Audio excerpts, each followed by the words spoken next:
So if you want to add investor, here, you'd put in your investor details, whatever the investor's name.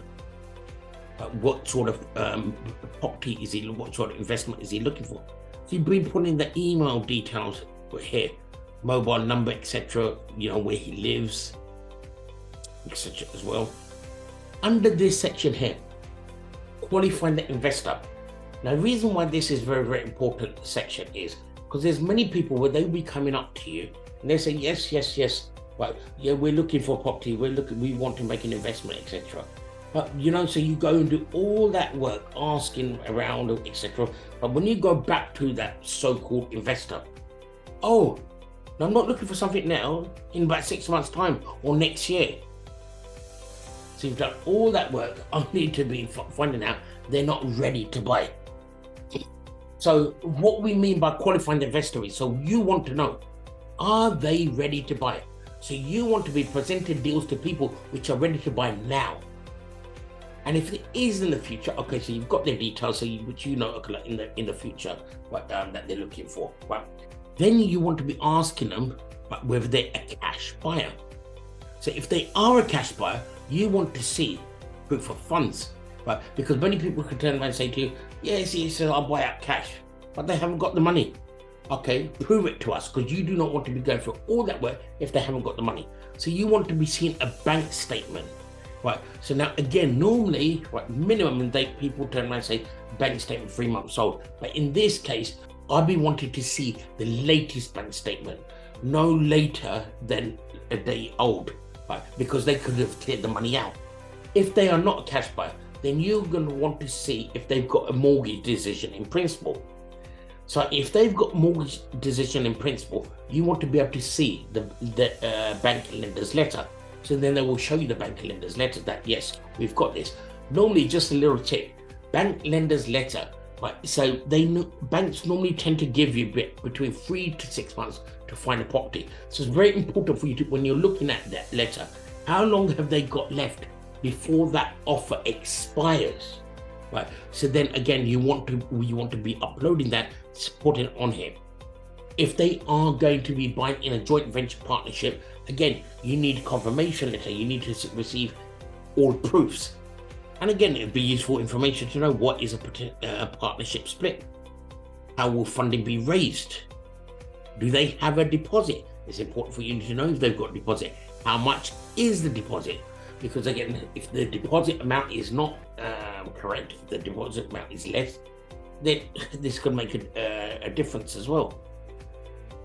Do you need help finding a suitable lender? So if they haven't found a lender yet, if they need help finding a lender, so it just helps there. Have you ever been made bankrupt, or if you've got any CCJs or IVAs? Again, this is useful information. Right? So normally these questions, right, would have been taken care at this stage, but still, just ask the question.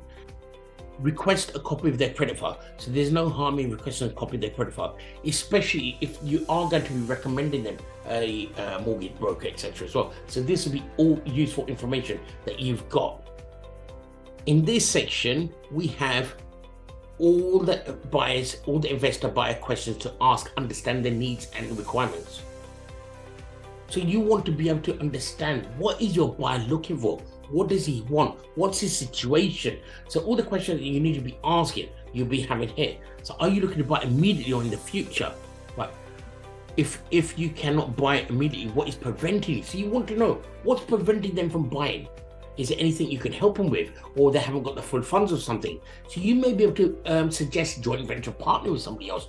Are they open to that? Right. Question number 3. What is your ideal purchasing budget? The reason why we want to know the ideal purchasing budget, so they may turn around and say, well, okay, I'm looking for a property which is worth £200,000.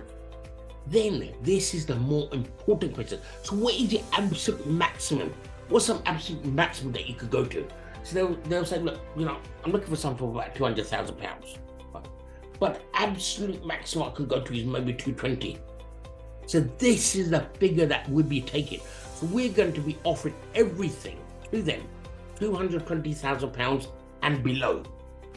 So normally, okay, so we know that this is the sort of range, right?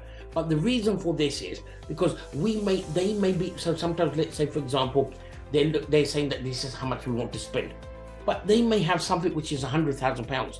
And if it's got a very high yield or it's got a very good return on investment, they may say, okay, you know what? I'll purchase this, I'll take this. Or I'll take 2 of those types. Right, so that's why, so we know how much money they've got, so we'll be able to offer them, maybe to offer 2 of those sort of things. Right, so that's why it's very important to have this. And again, this will open up a wider range of matches. And what types of properties are you interested in? What home to live, what single lets. So we are going to eventually make this a matching question as well. So you want to know, what sort of properties, types of properties that they're interested in. So if there's a various range, it may be multiple, right? So that's very important. Do you prefer apartment or house?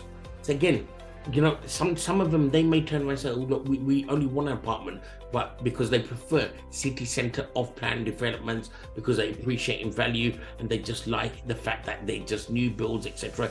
And you'll be able to get, you can get good discounts from them right from the beginning.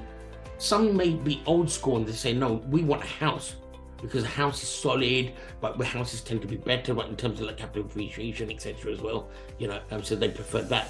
So again, so you want to know, so you can search accordingly. Do you mind leasehold properties? Right. Now, a leasehold property is what basically, as we said, a leasehold property is something that which you do not own it. So you're leasing it. So leases tend to be around about 100 years. Right. So if a lease is less than between 60 to 100 years, now the shorter the lease, the cheaper the property becomes. The reason why it becomes cheaper is because you're going to have to eventually want to increase the lease. Right, so if you're looking for a property, right, you're going to want to look for a property at least outlives you. So what are the minimum number of bedrooms? What are the maximum number of bedrooms? Right. So again, what they may say, okay, I don't want any 1 beds because that's just for 1 bed's going to be like maybe single people. I want 2 and 3 beds because that would be for families. Right. So again, this is the reason for asking for the number of bedrooms. Right. Would you consider properties that are not discounted but have potential to add value to them? So now you may not have a below market value property. Then you may have a property where you're getting it for the market price. However, it's got the potential to develop, or it's got land on the side, right? So it's got the potential to add value to it. Or you may have a property which is kind of going for that, or it may need a bit of a refurb, etc. So it's going for a certain price. So once it's had a refurb done, you'll be able to increase the value of the property, right? So again, so this is where you'll be asking these sort of things like to them, right? So when you're asking this question, so that's how you want to command and put it to them. What are your preferred locations? Again, right, again with the preferred locations, some may want, a lot of people before investors, they wanted properties which in their own town, their own city, thinking, okay, look, we don't want to really travel out. But now over the last few years, that thought of thinking has changed because people have now realized, especially remote working, etc. as well, that it doesn't matter if there's a property, if you've got investment property, which is like, 2-3 hours away. So now investors, they're more open because they're realizing, okay, you know what? If I go further up north, I'll be able to get better deals, better rates out there. So again, so the more areas, right, the more areas that they have, right, the better. So this will also be part of the matching process. And so what we'll also be doing is eventually we'll be able to give you the selection process here as well. Would you consider good property deals outside of your preferred locations? And again, it's a good question to ask. So they may have a preferred location. So if they say, okay, look, we would consider something outside of our preferred location, so that indicates to you straight away, okay, brilliant, right, that we can offer them something else.